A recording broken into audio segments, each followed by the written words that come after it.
자, 그래서 켈러 박사님은 어디 투자하는가? 이게 중요하지 않겠습니까? 어디 투자를 하세요? 이분은 포트폴리오가 3개 있다고 하고요. 예!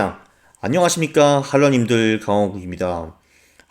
제가 동적 자산 배분의 절대 지존 와우터 켈러님과 인터뷰를 했습니다. 너무 행복하죠. 이게 지금 2탄입니다. 자, 1탄은 제가 이미 올렸고요. 그리고 오리지널 영상도 올렸는데 안타깝게도 화질이 그렇게 좋지는 않고 그게 또 영어로 했고 길거든요. 그리고 또 제가 긴장해가지고 영어를 또 어버버버 했기 때문에 오리지널 영상은 올리되 이렇게 2번에 걸쳐서 PPT를 통해서 중요한 내용만 다시 요약을 했습니다.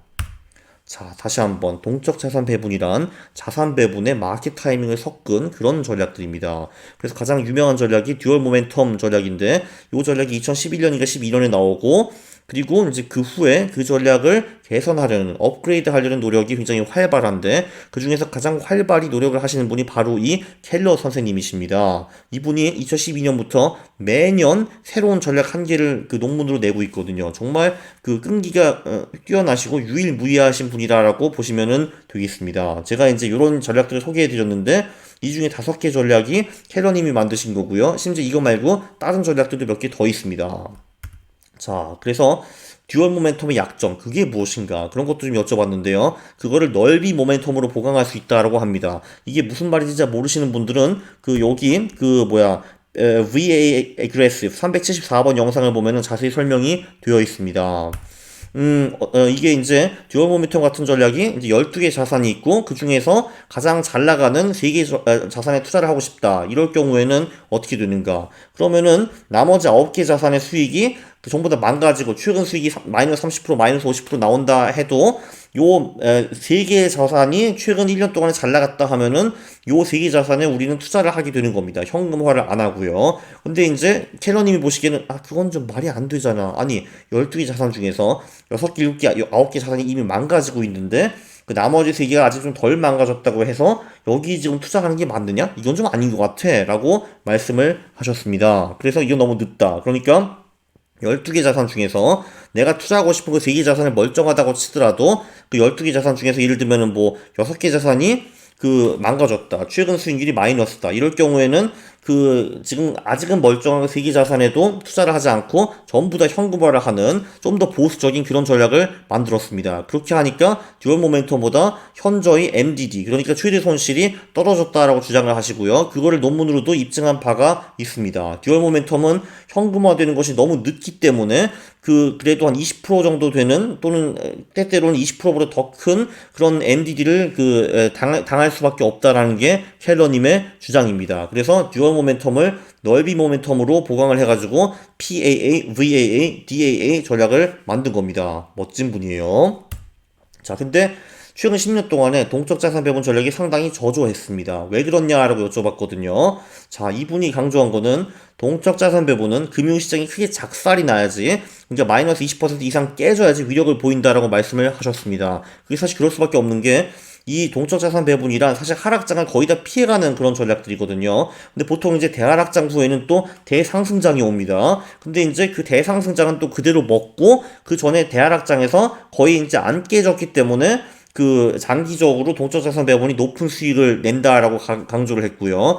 최근 10년 동안에는 특히 미국 주식 같은 경우 주식시장이나 채권시장이 모두 쫙쫙쫙 오르기만 했고 그리고 이제 약세장이 거의 없었습니다. 그래서 요 전략이 최근 10년 동안 잘 안 먹혔다라고 하고요. 근데 최근 20년 수익을 보면은 동적 자산 배분의 수익이 주가 지수로 훨씬 더 앞선 거를 볼 수 있다라고 강조를 했습니다. 물론 이제 최근 10년 동안은 장이 굉장히 좋았는데 2020년대 장도 이렇게 아름다울까? 저는 그렇게 보지 않고 있거든요. 그래서 2020년대 시작하자마자 코로나 때문에 모든 시장이 한번 작살난 거는 다 기억을 하실 겁니다. 어쨌든 크래쉬가 올 경우 확실히 덜 깨지고 이게 바로 수익의 원천이다라고 강조를 하셨습니다. 보시다시피 최근 10년 동안에는 그냥 60% 미국 주식, 40% 미국 채권을 하는 그 포트폴리오도 복리수익이 10.6%였고요. 켈러님의 전략들은 그거보다 다 복리수익이 낮은 거를 볼 수가 있었습니다. 그런데 2020년대에 갑자기 또 이런 장들이 막 오고 하면은 이제 다시 이 전략들이 부활할 것이다 라고 이제 아름다운 예언을 남기셨습니다. 모멘텀 기준은 몇 개월로 하는 게 좋은가? 일단 5, 6년은 너무 길다라는 거는 확실하고요. 무조건 1년 이내로 해야 된다는 게 켈러님의 아이디어입니다. 사실 이제 이 마코비치님이 이렇게 그 최근 뭐 수익, 그 상관성, 변동성을 그 보고서 그 효율적인 포트폴리오를 만드는 이런 모델을 제시하고 막 그랬는데 거기서 보통 이제 그 변동성, 그 상관성 그리고 수익성을 최근 5, 6년짜리를 봤다고 하는데 doesn't make sense라고 이제 켈러님이 말씀하신 거죠. 왜냐면은 아니 그 우리가 사실 그거 과거 데이터를 보는 게 이 과거 데이터가 미래에도 유지가 돼야 되는데 이제 5년 수익 같은 건 유지가 안 된다 이겁니다. 최근 5년 동안에 많이 오른 주식이 그 미래에도 계속 오를 가능성 별로 없다 이거죠. 근데 최근 1년, 최근 6개월 동안에 많이 오른 주식이 계속 그 수익을 유지한다. 그 가능성은 훨씬 더 높다라는 얘기입니다. 그래서 이분이 마코비치한테 메일도 쓰고 전화도 해가지고 아니 5년 6년은 너무하지 않습니까? 1년 전으로 쓰세요 이렇게 말을 해가지고 마코비치가 아 그렇습니까? 그거 참 재밌는 아이디어네요. 호호호 이런 식으로 답변을 하셨는데 제가 여기서 놀란 점은 무엇이냐? 아니 마코비치가 아직도 살아있다는 겁니까? 저는 이게 사실 가장 놀랍거든요. 왜냐하면은 마코비치라는 분은 1952년에 분산 투자가 참 좋소이다라는 논문을 쓰셔가지고 1990년에 노벨상을 받는 이제 그런 분입니다. 금융계의 전설이라고 보셔도 되죠. 노벨상. 그래서 저는 당연히 52년에 그 논문을 쓰셨으면은 지금은 돌아가셨을 줄 알았는데 아니랍니다. 지금 92세이고 아주 잘 살아계시고 심지어 논문을 쓰고 있다고 하거든요. 대단합니다. 대단해. 그래서 어쨌든 말이 좀 샜는데 그 켈러님은 최근 1개월 수익을 11로 곱하고 최근 3개월 수익을 4로 곱하고 최근 6개월 수익을 2로 곱하고 최근 12개월 수익을 1로 곱하는 요 모멘텀이 그러니까 그 논리적으로 보인다라고 말씀을 하셨습니다. 왜냐면은 최근 1개월 동안에는 사실 주식이 움직일 수 있는 여지가 별로 없는데 그게 뭐 2, 3% 올랐다는 게 대수냐. 그거를 연 환산을 해야지 제대로 된 모멘텀을 계산할 수 있다라고 주장을 하십니다. 저는 사실 이게 맞는지 아닌지 잘 모르겠는데요. 어쨌든 켈러님은 이렇게 주장을 하십니다. 근데 또 최근 LA 전략 같은 거 보면은 좀 대충 하셨어요. 그냥 뭐 10개월, 12개월 이동 평균 같은 거 사용하셔가지고 전략을 만드셨던데 그러니까 기본적으로는 그 몇 개월로 이제 모멘텀을 측정해야 되는가 그게 그렇게 중요한 이슈는 사실 아닌 것 같습니다. 이분도 옛날에는 4개월 쓰신 적도 있고 뭐 10개월 이동평균 쓰신 적도 있고 뭐 지금 이렇게 1, 3, 6, 12 이런 콤보로 쓰시고 있고 그렇거든요. 그래서 제가 보기에는 그게 크게 중요한 것 같지는 않습니다. 일단 그 옛날 논문 같은 경우에는 이 모멘텀을 계산을 할 때 가격 모멘텀만 본 게 아니라 변동성과 상관성도 봤는데 요즘은 왜 안 보냐라고 여쭤보니까 본인이 이제 넓이 모멘텀이라는 컨셉에 빠져가지고 이 넓이 모멘텀이라는 게 도대체 어느 정도 이제 위력이 있는가 그것만 보기 위해서 이제 그 전략을 너무 복잡하게 만들기 싫어서 상관성이나 변동성을 빼버렸다라고 합니다. 참고로 공동저자 PAA 전략의 공동저자인 큐닝이라는 분은 이 가격 모멘텀과 상관성 이 두 개의 지표를 결합시켜가지고 통합순위를 만들어서 통합순위가 높은 그런 자산에 투자하는 그런 전략을 만들었거든요. 이름이 GPM이라는 전략입니다. Generalized Protective Momentum이라는 전략인데 이 전략이나 PA 전략이나 다 거의 50보 100보라는 거를 볼 수가 있습니다. 그래서 저한테 어이 당신은 말이야 내가 만든 VAA 전략에 상관성을 집합시켜가지고 GVM 그러니까 Generalized Vigilant 모멘텀 전략을 만드는 게 어때? 그럼 네 전략도 하나 만들어져가지고 넌 영원히 남는 거야. 허허허 라고 저한테 제안을 해주셨습니다. 감사합니다. 생각해 보겠습니다. 자, 그런데 이분은 또 이제 백테스트를 할 때부터 12개의 자산을 쓰십니다. 왜 그 12개를 하필 쓰느냐라고 여쭤보니까 제가 보기에 가장 중요한 이유는 이 12개 자산에 대한 그 1970년대부터 백데이터가 있다는 게 가장 중요한 것 같고요. 보통 자산 배분 전략은 미국 관점에서 많이 만드는데 그러니까 연구 포트폴리오 같은 경우도 미국 주식, 미국 채권, 금, 미국 현금 이렇게 투자를 하는데 본인은 글로벌 전략을 만드는 게 옳다라고 생각을 했다라고 합니다. 그래서 이제 주식뿐만이 아니라 글로벌 채권, 원자재, 부동산 등 다른 자산도 막 넣어가지고 분산 투자를 제대로 하는 이제 그런 포트폴리오를 만들고 싶었다라고 하시고요. 그래서 모든 자산, 모든 국가가 포함되고 어쩌고 저쩌고. 근데 제가 보기엔 가장 중요한 거는 1970년대부터 이런 데이터가 있기 때문에 이 12개를 선택하신 것 같습니다. 참고로 그 12개는 얘네들이고요. 그렇죠. 바로 얘네들이 We are the world입니다. 그러니까 이게 이제 우리의 투자 우주라고 보면 되시는 거죠. 자, 백테스트 과추적화를 어떻게 막는가? 본인은 그 백테스트 샘플 구간을 보통 1970년부터 1993년까지 한다라고 합니다. 그 이유는 1970년부터 81년까지 금리가 올랐고 1981년부터 93년까지는 금리가 계속 떨어졌거든요. 금리는 그 후에도 오늘까지 계속 떨어지고 있습니다. 그래서 이제 요렇게 이제 샘플 구간을 1970년부터 93년까지 잡고 그 파라미터를 맞춘 다음에 이제 그 파라미터가 그 93년부터 2020년까지도 그대로 통하는가 이제 그거를 분석하는 게 이제 켈러님이 하시는 거고요.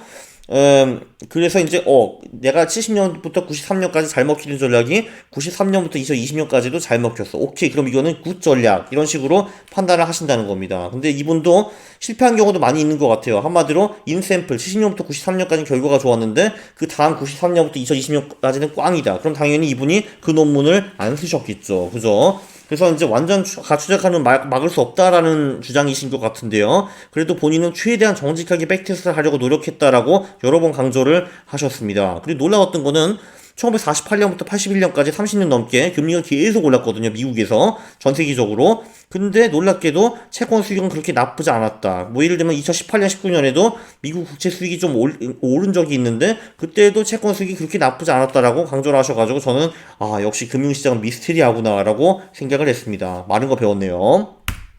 백테스트는 뭘로 하세요?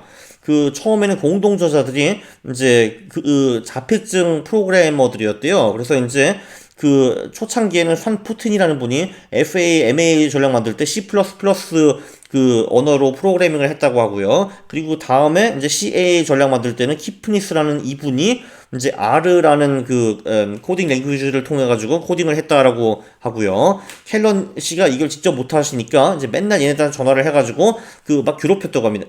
저기 판푸틴 혹시 이거 좀 해줄 수 있어? 요것도 좀 해줘. 이것도 하니까 이제 판푸틴이 확 해가지고 미쳤다라고 하고요. 그 키프니스도 마찬가지였다라고 합니다. 그래서 이제 켈러님은 이거 내가 직접 해야겠군 해가지고 그 엑셀 탭을 활용해가지고 직접 백테스트를 요즘 한다고 하고요. 그래서 지금 굉장히 잘 만드셔가지고 C++보다 훨씬 더 빠르다라고 주장을 하고 계십니다. 그 엑셀 탭이 근데 정확히 잘 모르겠어요. 엑셀 시트라는 탭은 뭐냐? 이거 저도 좀 배워야 될 것 같습니다. 이게 되게 좋은 것 같네요 보니까. 어쨌든 판포트님, 키프니스, 공도저자님들 정말 감사드립니다. 훌륭하신 분들이에요. 여러분들 때문에 이런 훌륭한 전략들이 나온 겁니다.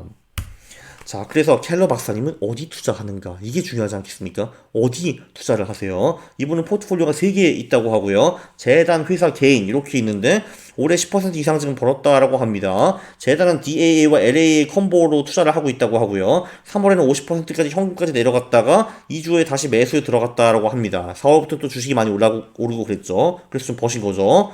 개인 투자는 LAA와 LA에 주로 투자를 많이 하고 금과 기술주 투자를 좀 더 비중을 좀 더 많이 뒀다라고 합니다. 이것도 모멘텀 때문이겠죠.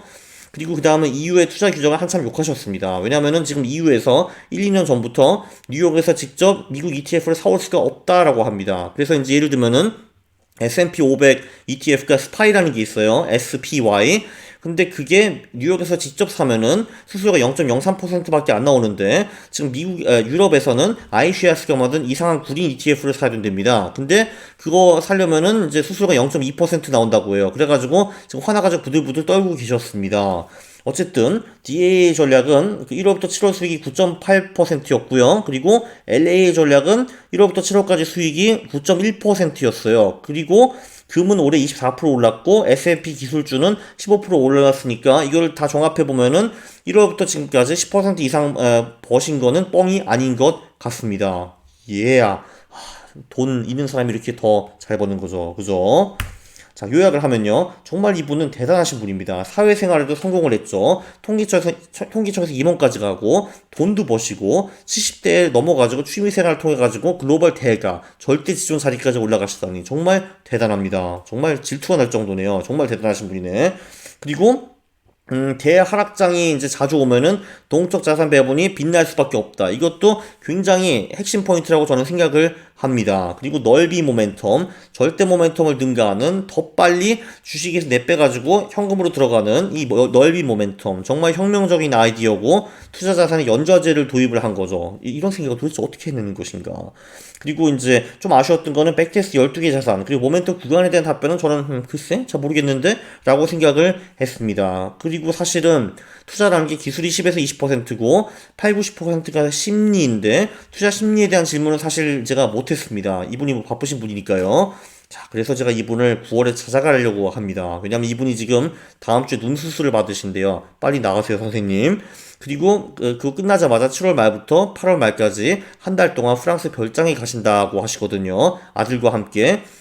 그러면은 계산을 해보니까, 아하, 8월 말에 돌아오시는구나. 그럼 9월에 찾아가서 괴롭혀야지. 하하하. 라고 생각을 지금 하고 있습니다. 그리고 오늘 사실 가장 놀라웠던 점은, 아니, 마코비츠 선생이 살아있다고? 이건 거의 지금 이순신이 죽지 않고 농사 지으면서 잘 살고 있다는 그런 정도의 수준의 쇼크를 저에게 주었습니다. 정말 쇼킹했죠. 아, 저도 그래서 마코비츠 연락처를 좀 찾아가지고 이분도 할투에 모셔오려고 합니다. 이야, 씨, 노벨상 수상자가 할투에 나와? 대박인데.